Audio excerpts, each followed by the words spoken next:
Hey everybody, Dr. Keith here. Go ahead, give me just a second while I click on a few things here.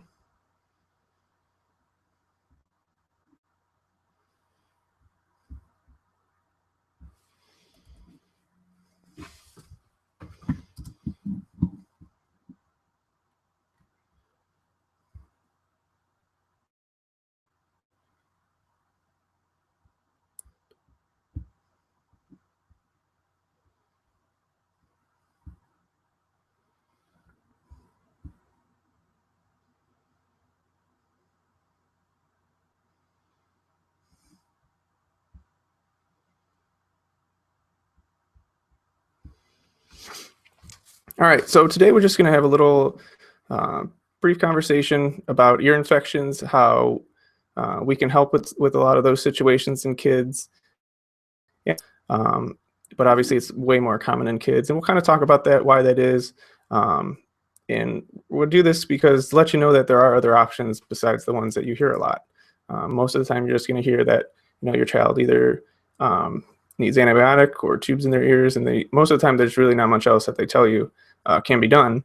And while sometimes those are necessary, we feel that there's some other things you should probably do first, since they are way less invasive and a lot of. So ear infections are one of the most common reasons why children visit a medical doctor. And antibiotics are the most common thing that are prescribed, and it's even recommended that they don't even start with that, but a lot of times they just start doing it and giving them antibiotics, and when one doesn't work, they'll give them the next one, and these can cause all kinds of problems, both acutely and chronically, because we know that once we start taking antibiotics, it's going to the flora, all the different bacteria and microorganisms in our body. We have about 10 times as many microorganisms in our body than we do normal cells. And so we have a lot in there. We don't want to start disrupting those, right? Especially when we're really young. While we can kind of change that and get them back to where they want to be, we would prefer it's because it's much easier to not have that problem in the first place.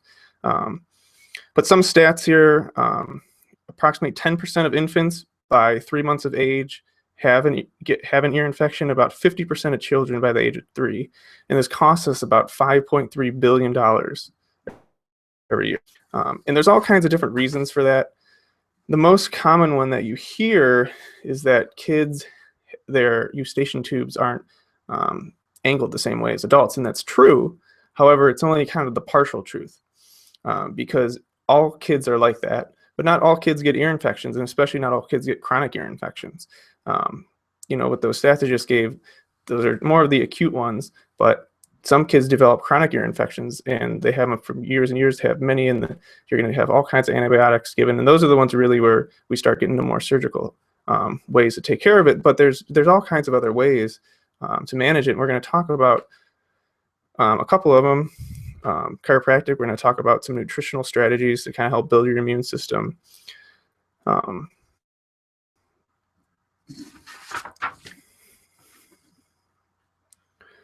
And what's interesting is that most ear infections will just clear up on their own, because most of them aren't too severe. They're not going to be comfortable for a day or two, but within 24 hours, most symptoms kind of go away without even doing anything about it, because your body does have an immune system. So you don't always have to go right for the antibiotic right away. Sometimes it's good to go to your medical doctor to see how severe it is, and if it is severe, maybe sometimes things need to be done. But if it's not severe, then your body can handle most of this. So we don't want to keep going through different antibiotics over and over again. It's just not always necessary. And sure, there are consequences if they become chronic, if it becomes too inflamed, but that's where you want to make sure your child's immune system is strong. You want to make sure everything's functioning optimally so these things don't happen. Some of the issues with antibiotics over the time, you can have allergic reactions to things, to different antibiotics that can be quite severe. GI problems that it's going to mess up all kinds of the gut flora, which can actually lead to all kinds of different things, all kinds of different immune problems. When we have these chronic type of things going on, we can see allergies kind of more common. Asthma symptoms are way more common. So there's a variety of things that can happen. two ways that basically ear infections are going to be either from viruses or bacteria.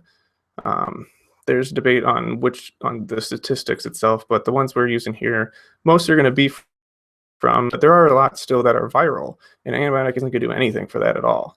And so that actually can make it even worse to do that. So, and like I said, surgery is kind of the next step that a lot of medical doctors recommend with the eustachian tube. And there's a lot of it's the surgery. And so you don't really want to just start putting tubes in. Yeah, they do a lot of them, and they're almost becoming routine, but that doesn't mean you should get it done. What's interesting is the eustachian tube has a lot of correlation with the upper neck. It's innervated through the nerves that come out of there.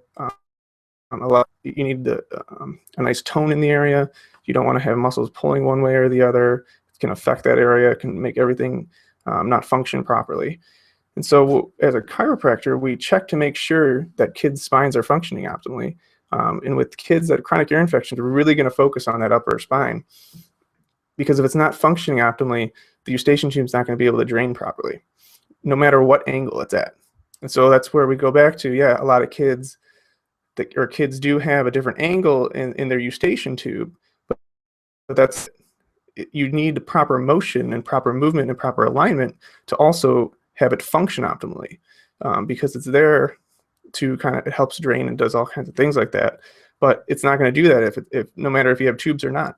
And so you need to make sure that it's functioning optimally. And one of the most common ways that kids can have subluxations or problems with their upper spine is through the birthing process.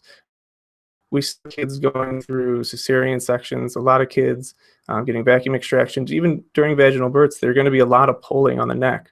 And so you want to make sure that your child doesn't have a problem. I mean, if they've had a C-section or a vacuum extraction, there's a pretty good chance that there's something not working 100%. But like I said, even with vaginal births, we definitely recommend that you at least bring your child in to get checked just to see if it's functioning, and especially if they're having all kinds of health problems, if their immune system's weak, if they're having a lot of ear infections. So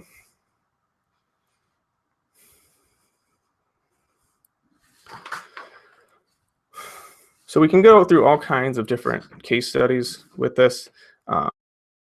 It's really not necessary because that's probably pretty boring to you. We're just going to be talking more kind of on the basic stuff. And so we really want to just make you understand kind of the correlation. And so really, if your child is suffering from a lot of these, and especially if they've had a traumatic birth, obviously there can be other issues too. They can have falls, they can have other stresses as they're young, but that birthing process is where a lot of this is starting. We're seeing a lot of kids with this as well as other issues that can be related to that. But it's really, it strongly correlates with that.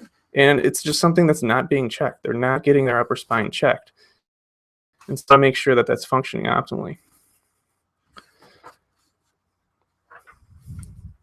So kind of go back to a second where we talked about, a lot of times when they do get the tubes in and they may feel better, but they're still going to get a lot of drainage kind of going on because their immune system's not going to be strong. It's not going to be able to function properly if there's still those problems going on. Because remember, the problem isn't that they don't have eustachian, or they don't have tubes surgically put into their ears. They have tubes. Yes, they're a different angle, but that's not the problem. All kids have that angle. So you want to make sure that their immune system's functioning properly. And so one of the best ways is breastfeeding as long as possible. Certainly you need to be healthy as a mom, but breastfeeding gives them all kinds of immune boosting molecules, different things that really help their immune system function better. And so obviously if they're past that age, you do want to make sure they're getting as healthy of nutrients as possible. I know it's a lot of times it's getting kids to eat healthy foods, but there's simple ways to kind of do it, making healthy smoothies, green smoothies, simple ways of making sure they're taking really good supplements, making sure they have optimal vitamin D levels. Almost everybody around here needs vitamin D. So you need to be taking it. Kids need to be taking it. Kids need to be taking a multivitamin. If they're not eating healthy foods, they need extra nutrients. Even if they have a relatively healthy diet, they're probably going to need other nutrients. They're going to need omega-3, and they're going to need probiotics, especially if they've probiotics. They already need those probiotics. So, and again, a lot of those things when you breastfeed, you can get a lot of start making the gut nice, and so we can get nice flora in there. But it's very easy to kind of disrupt that with different stresses.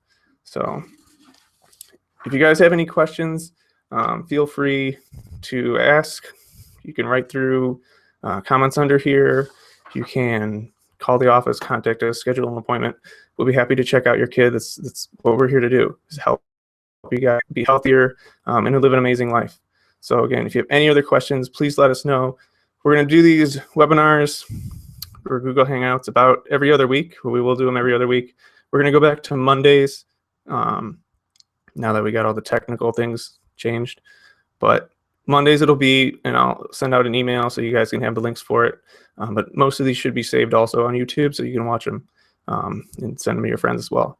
I'm Dr. Keith. Have an amazing day.